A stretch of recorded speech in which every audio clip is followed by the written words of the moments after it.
Di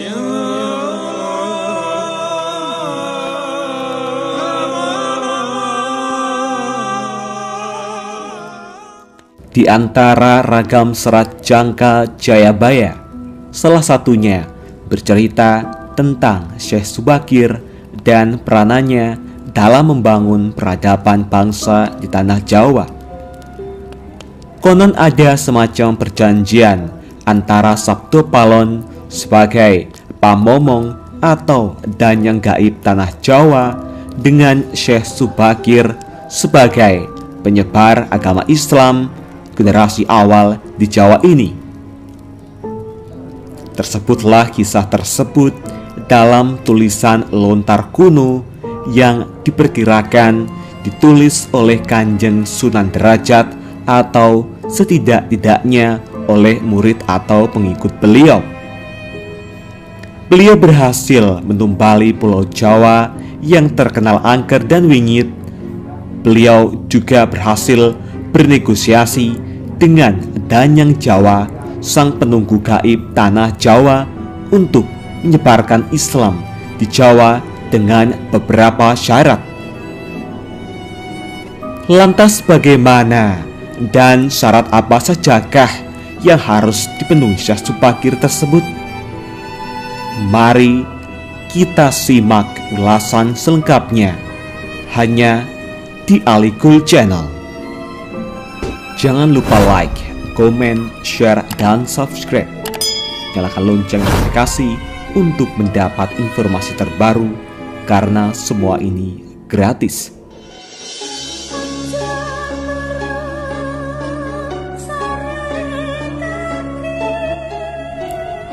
Nama Syekh Subakir sudah tak asing lagi bagi sebagian besar masyarakat Jawa.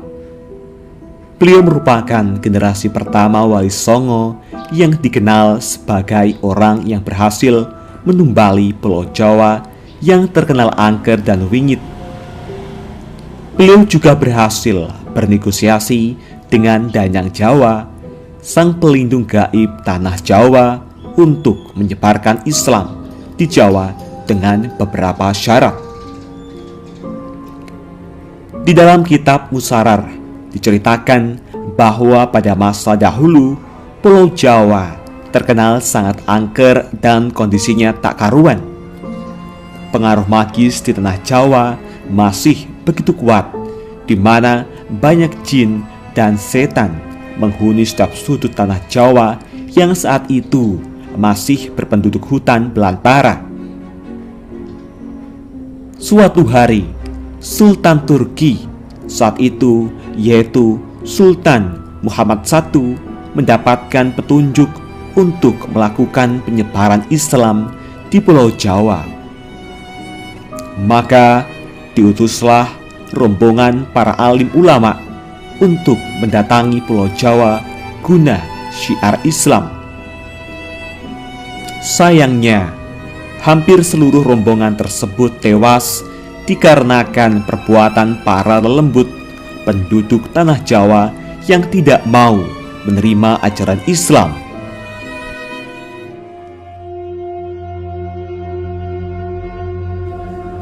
Mendengar kegagalan utusan yang dikirimnya membuat Sultan Muhammad I sedikit gusar. Akhirnya ia pun memerintahkan seorang yang terkenal alim, ahli ruqyah, memiliki kemampuan untuk berinteraksi dengan dunia gaib, serta memiliki keahlian dalam membabat tanah yang angker. Dialah Syekh Subakir, yang memiliki nama asli Syekh Tambuh Ali bin Syekh Bakhir, lelaki yang berasal dari tanah Persia atau yang sekarang lebih dikenal dengan negara Iran. Setelah mendapat perintah Sultan, Syekh Subakir langsung berlayar ke Pulau Jawa.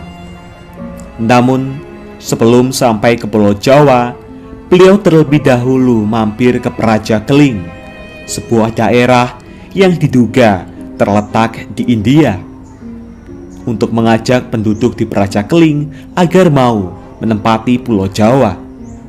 sekitar 20.000 penduduk Praja Keling turut serta dalam pelayaran Syekh Subakir menuju Pulau Jawa. Sesampainya di Pulau Jawa, Syekh Subakir langsung menuju ke Gunung Tidar yang diyakini sebagai titik pusat dari tanah Jawa. Di puncak Gunung Tidar, Syekh Subakir memasang tumbal berupa batu hitam yang sudah dirajah. Batu tersebut dikenal dengan nama Aji Kolocokro yang mampu menetralisir daya magis negatif dari bangsa jin. Selama 3 hari 3 malam, batu tersebut mengeluarkan hawa yang sangat panas, sehingga membuat para lelembut terpaksa menyingkir ke Laut Selatan Jawa. Kegegeran di dunia gaib pun mengusik ketenangan Ki Semar Bodronoyo, sang danyang tanah Jawa, yang selama ribuan tahun khusyuk bertapa. Selanjutnya terjadilah adu kekuatan antara Syekh Subakir dengan Ki Semar selama 40 hari 40 malam. Sebab sama-sama kuatnya, akhirnya Ki Semar menawarkan sebuah perundingan kepada Syekh Subakir, yang mana menghasilkan sebuah perjanjian yang terkenal dengan sebutan Perjanjian Sabdo Palon. Syekh Subakir menyampaikan maksud kedatangan beliau ke tanah Jawa guna menyebarkan ajaran Islam, agama yang dibawa oleh Nabi Muhammad sebagai pamungkas agama Samawi. Kemudian Ki Semar pun memperbolehkan Syekh Subakir untuk menyebarkan agama Islam di tanah yang ia lindungi. Berikut dialog Sabdo Palon dengan Syekh Subakir yang terjadi di atas Gunung Tidar, Magelang. Dialog penulis turunkan adalah dialog versi imajiner yang penulis olah dari hikayat tersebut dengan bahasa penulis sendiri.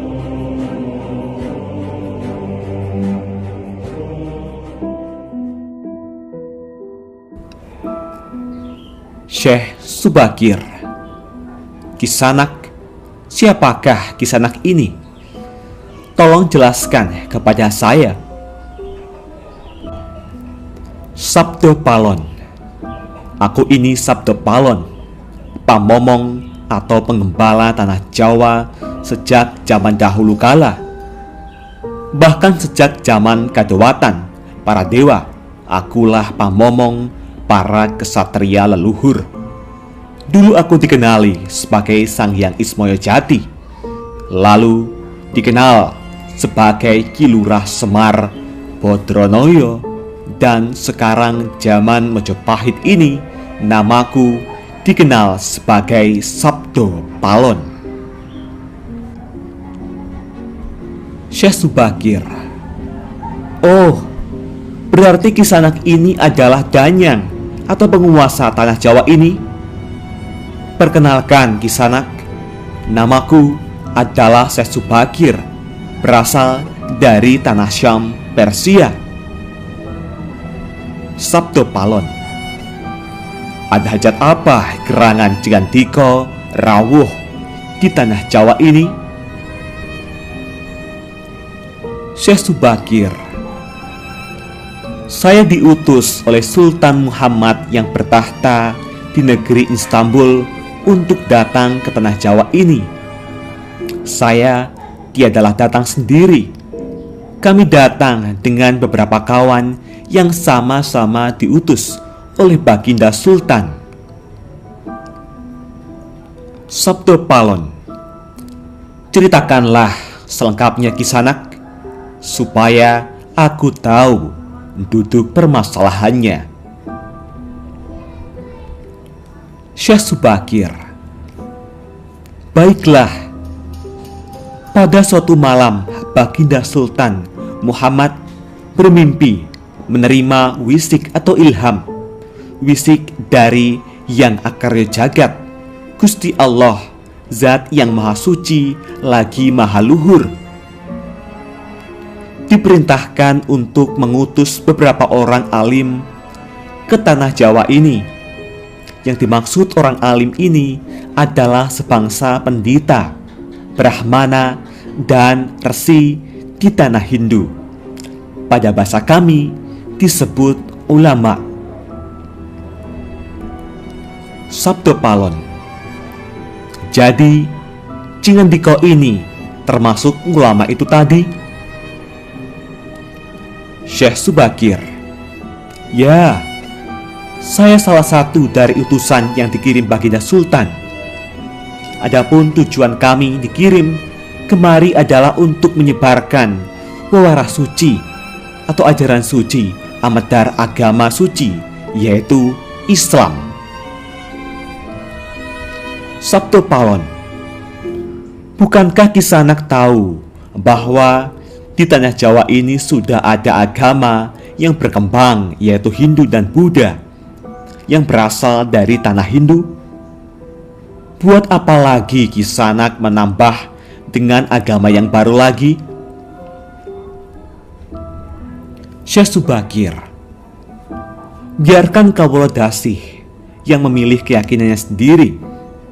Bukankah Kisanak sendiri sebagai danyangnya tanah Jawa lebih paham bahwa sebelum agama Hindu dan Buddha masuk ke Jawa ini, di sini pun sudah ada kapitayan atau kepercayaan? Kapitayan atau ajaran asli tanah Jawa yang berupa ajaran Budi? Sabdo Palon. Ya, rupanya Kisanak sudah menyelidiki Kawula Jawa di sini. Memang di sini sejak zaman sebelum ada agama Hindu dan Buddha sudah ada kapitayan asli. Kapitayan adalah kepercayaan yang hidup dan berkembang pada anak cucu di Nusantara ini. Syekh Subakir. Jika berkenan, tolong ceritakan bagaimana kapitayan yang ada di tanah Jawa ini. Sabdo Palon. Secara ringkas, kepercayaan Jawa begini. Manusia Jawa sejak dari zaman para leluhur dahulu kala meyakini ada Sang Maha Kuasa yang bersifat tan keno kinoyo ngopo. Tidak bisa digambarkan bagaimana keadaannya. Dialah pencipta segala-galanya. Bawono Agung dan Bawono Alit, jagat besar dan jagat kecil, alam semesta dan alam manusia. Wong Jawa diyakini bahwa Dia yang Maha Kuasa ini dekat juga dengan manusia. Dia juga diyakini berperilaku sangat welas asih. Dia juga diyakini meliputi segala sesuatu yang ada. Karena itu, masyarakat Jawa sangat menghormati alam sekelilingnya. Karena bagi mereka semuanya mempunyai sukma. Sukma ini adalah sebagai wakil dari Dia yang Maha Kuasa itu. Jika masyarakat Jawa melakukan pemujaan kepada Sang Pencipta, mereka lapangkan dengan tempat yang suwung. Suwung itu kosong, namun sejatinya bukan kosong, namun berisi Sang Maha Ada. Karena itu, tempat pemujaan orang Jawa disebut Sanggar Pamujan. Di salah satu bagiannya dibuatlah sentong kosong atau tempat atau kamar kosong untuk arah pemujaan. Karena diyakini bahwa di mana ada tempat suwung, di situ ada yang maha berkuasa. Syekh Subakir. Nah, itulah juga yang menjadi ajaran agama yang kami bawa, untuk memberi ageman, pegangan atau pakaian yang menegaskan itu semua. bahwa sejatinya di balik semua yang wujud ini ada Sang Wujud Tunggal yang menjadi pencipta, pengatur, dan pengayom alam semesta. Wujud Tunggal ini dalam bahasa Arab disebut Al-Ahad, di mana Maha dekat kepada manusia. Bahkan lebih dekat Dia daripada urat leher manusianya sendiri. Ajaran agama kami menekankan budi pekerti yang agung, yaitu menebarkan welas asih kepada alam gumebyar, kepada sesama titah atau makhluk. Lihatlah Sang Danyang, betapa sudah rusaknya tatanan masyarakat Majapahit sekarang. Bekas-bekas perang saudara masih membara. Rakyat kelaparan, perampokan, dan penindasan ada di mana-mana. Ini harus diperbarui budi pekertinya. Sabto Palon. Aku juga sedih sebenarnya memikirkan rakyatku. Tatanan sudah bubrah. Para pejabat negara sudah lupa akan dharmanya. Mereka saling sikut untuk merebutkan jabatan dan kemewahan duniawi. Para pandito juga sudah tak mampu berbuat banyak. Orang kecil salang tunjang bersusah payah mencari pepangan. Zaman benar-benar zaman edan. Syekh Subakir. Karena itulah mungkin Sang Mahajawata Agung menyuruh Sultan Muhammad Turki untuk mengutus kami ke sini. Jadi, wahai Sang Danyang Tanah Jawa, izinkanlah kami menebarkan wewarah suci ini di wewengkon atau di wilayah kekuasaanmu ini. Sabto Palon. Baiklah jika begitu, tapi dengan syarat-syarat yang harus kalian patuhi. Syekh Subakir. Apa syaratnya itu, wahai Sang Danyang Tanah Jawa? Sabto Palon. Pertama, jangan ada pemaksaan agama, dharma, atau kepercayaan. Kedua, jika hendak membuat bangunan tempat pemujaan atau ibadah, buatlah yang wangun bangunan luarnya tampak cakrak atau gaya Hindu Jawa, walau isinya dalamannya Islam. Ketiga, jika mendirikan kerajaan Islam, maka ratu yang pertama harus dari anak campuran. Maksud campuran adalah jika bapaknya Hindu, maka ibunya Islam. Jika bapaknya Islam, maka ibunya harus Hindu. Keempat, jangan jadikan wong Jawa berubah menjadi orang Arab atau Parsi.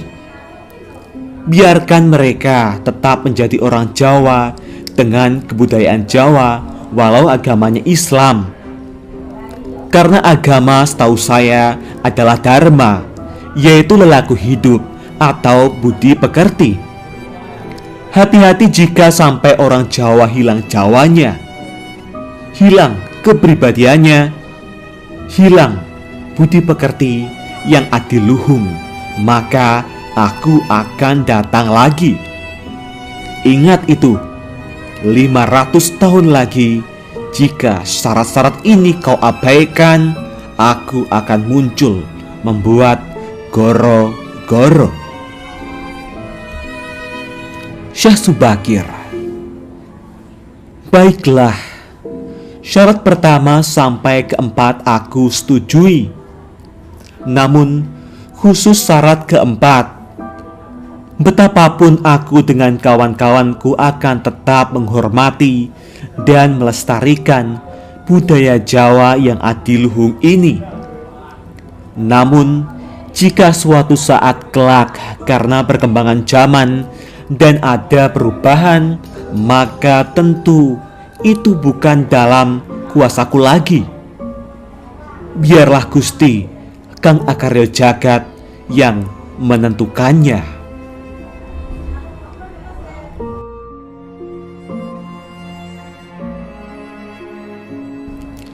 Itulah tadi percakapan antara Sabdo Palon dan Syekh Subakir.